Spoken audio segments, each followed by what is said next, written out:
గోరింటాకు ఇష్టపడిన వాళ్ళంటూ ఎవ్వరూ ఉండరండి. అయితే ఈ గోరింటాకు అనేది ఎర్రగా పండాలి అంటే చిన్న టిప్స్ ఫాలో అయితే సరిపోతది.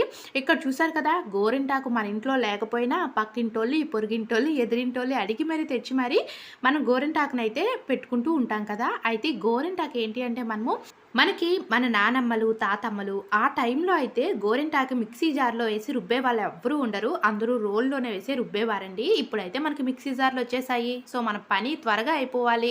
మన శ్రమ తగ్గించుకోవాలి అంటే ఈ మిక్సీ జార్ చాలా బాగా యూజ్ అవుతుంది కదా! ఇప్పుడు పప్పులు అన్నీ గ్రైండ్ చేసుకోవడానికి. అయితే ఈ గోరింటాకు మనకి ఎర్రగా పండాలి అంటే చూసారు కదా! ఫస్ట్ గోరింటాకుని ఇలా మిక్సీ జార్‌లో ఏసేసుకొని ఫస్ట్ ఇలా మిక్సీ పట్టేయండి. పట్టిన తర్వాత ఇలా నిమ్మరసం కొంచెము అలాగే చింతపండు కూడా యాడ్ చేసేసి మనము చక్కగా గ్రైండ్ చేసుకున్నామనుకోండి గోరింటాకు అయితే చాలా అంటే చాలా రెడ్‌గా పండుతుంది. అలాగే ఇక్కడ 1 స్పూన్ వరకు కూడా నేను షుగర్‌ని కూడా యాడ్ చేశానండి.